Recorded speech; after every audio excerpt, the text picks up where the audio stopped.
Hai, hello, salam sejahtera Malaysia. Selamat datang ke channel Fels Lifestyle. Terima kasih kerana terus setia dan terus bersama di dalam channel ini. Saudara-saudara, tuan-tuan dan puan-puan yang saya amat hormati. Ada yang kata menjelang pilihan raya umum ke-16, Perikatan Nasional akan mengalami kekalahan yang lebih teruk berbanding pilihan raya umum ke-15. Umum juga mengetahui PRU15 yang lepas. Gabungan yang paling banyak menang kerusi parlimen adalah Pakatan Harapan dan seterusnya Perikatan Nasional. Namun ada yang kata setelah PH memerintah PHBN dan setelah PHBN memerintah Kerajaan Perpaduan memerintah, setelah beberapa pilihan raya yang diadakan, PRK, pilihan raya negeri, ada yang kata tren penyokong PN beralih sokongan kepada Kerajaan Perpaduan. Nah, saudara-saudara, adakah dengan ini menjelang PRU16, PN boleh hilang lebih banyak kerusi lagi? Ini satu tulisan. Menjelang pilihan raya umum ke-16, PN boleh kehilangan 32 daripada 74 kerusi parlimen sekiranya, dalam artikel daripada Kerengga, Harapan Daily, PAS parti politik lama dan berpengalaman luas. Mereka bijak membaca dan mencatur gerak politik mereka sendiri. Sebab itu, apabila berdepan beberapa isu berbangkit dalam PN, mereka kembali membuka pintu kepada UMNO. Isu-isu berbangkit tersebut bukan sekadar tentang hubungan dengan Bersatu, seperti yang saya sentuh dalam catatan lepas, tetapi juga tentang peluang mereka dalam PRU16 nanti, menurut artikel ini. Jika situasi politik sekarang tiada perubahan dan UMNO BN kekal bekerja sama dengan PH menuju PRU16, PN berpotensi hilang sekurang-kurangnya 32 kerusi parlimen yang mereka sandang sekarang, berdasarkan undi yang mereka perolehi berbanding campuran undi sedia ada PHBN. Hilang 32 daripada 74 kerusi yang dimenangi dalam PRU15 2022 bukanlah sesuatu yang diinginkan oleh PN. Bahkan akan menjadi mimpi ngeri. Sebab itu, saya percaya para strategis PAS tidak akan biarkan perkara ini berlaku. Mereka adalah parti tunggal yang memenangi kerusi parlimen paling banyak dalam PRU lepas.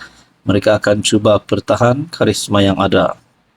Saya kurang sentuh tentang Bersatu kerana kekuatan sebenar akar umbi PN adalah PAS. Setiap kali pilihan raya, Bersatu hanya bergantung kepada kekuatan jentera PAS. Jika PAS memilih untuk tinggalkan kerjasama dengan Bersatu, dan mereka gagal menumpang mana-mana parti dalam PRU akan datang, Bersatu berisiko hilang dalam radar politik tanah air, seperti yang sedang dialami pejuang. Secara umumnya, 32 kerusi yang saya maksudkan itu paling banyak adalah dari Perak, yaitu negeri tempat sedang berlangsung PRK Air Kuning. Jika PHBN kekal bekerja sama dan senario politik tidak banyak berubah, PN berisiko hilang 8 kerusi di Perak, yaitu Gerik, Parit Buntar, Bukit Gantang, Padang Rengas, Kuala Kangsar, Parit, Pasir Salak dan Lumut. Pahang pula negeri kedua yang paling banyak PN berisiko, terlepas dengan 7 kerusi, yaitu di Jerantut, Indra Mahkota, Kuantan, Maran, Kuala Krau, Temerloh dan Rompin. Seterusnya Selangor dengan 6 kerusi, Melaka dan Pulau Pinang masing-masing 3 kerusi, Johor pula berisiko hilang 2 kerusi. Di Mersing dan paling menarik kerusi yang sedang disandang oleh Tan Sri Muhyiddin, yaitu pengerusi PN sendiri di Pagoh juga termasuk dalam senarai. Selain itu, Kedah dan Perlis masing-masing 1 kerusi parlimen, Parlimen Kulim, Bandar Baharu dan Kanggar. Jadi saudara-saudara yang saya amat hormati, kalau perkara ini benar, ini bukan pasal lompat parti ke apa. Jadi adakah untuk mencegah perkara ini PAS akan keluar PN dan menyokong kerajaan, ataupun Bersatu yang akan keluar PN dan menyokong kerajaan? Jadi perkara ini boleh membawa kepada perubahan dinamik politik. Jadi tuan-tuan dan puan yang saya hormati, apa komen Anda? Hai, hello, salam sejahtera Malaysia. Selamat datang ke channel Fels Lifestyle. Terima kasih kerana terus setia dan terus bersama di dalam channel ini. Tuan-tuan dan puan yang saya hormati, mungkin sudah sering kali kita dengar tangkapan, tahanan, serbuan, nama-nama kes berprofil tinggi, melibatkan kepimpinan politik, melibatkan banyaklah yang pernah memegang jawatan-jawatan besar di dalam politik. Pada akhirnya, siri episod rasuah ini, kita sering kali mendengar ada tangkapan berlaku dan sebagainya. Jadi bila ada tangkapan berlaku, pasti adalah tangkapan yang mengejutkan ramai. Kali ini pula, saudara-saudara, setelah kita mendengar beberapa kepimpinan tertinggi politik di Malaysia yang terlibat dengan siasatan SPRM, ditahan dan sebagainya, ini satu lagi kejutan. Berkaitan dengan kes tuntutan palsu RM450 juta, Datuk dicekup lagi. Bagi saya ini pasti satu tangkapan mengejutkan.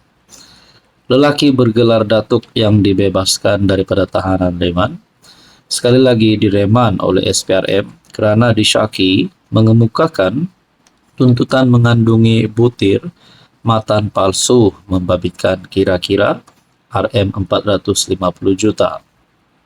Datuk itu yang berusia 60-an ditahan bersama seorang lagi suspek berusia 50-an ketika hadir memberi keterangan di Ibu Pejabat SPRM Putrajaya pada 7 malam semalam.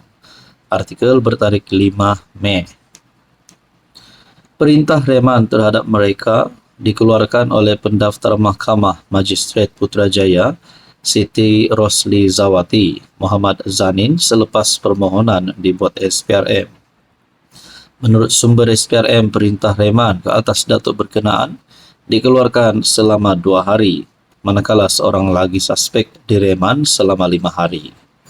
Siasatan awal mendapati kedua-dua suspek dipercayai mengemukakan tuntutan palsu bernilai kira-kira RM450 juta yang menggunakan dana sukuk dan mendapatkan fasiliti dari sebuah pejabat wilayah dalam sebuah projek pembinaan lebuh raya di Lembah Kelang bernilai kira-kira RM1.3 bilion.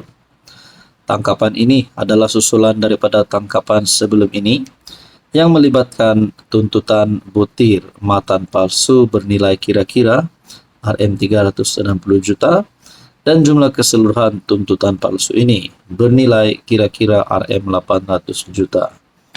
Bagi saya, saudara-saudara, ini pasti satu lagi penemuan jutaan ringgit yang mengejutkan ramai.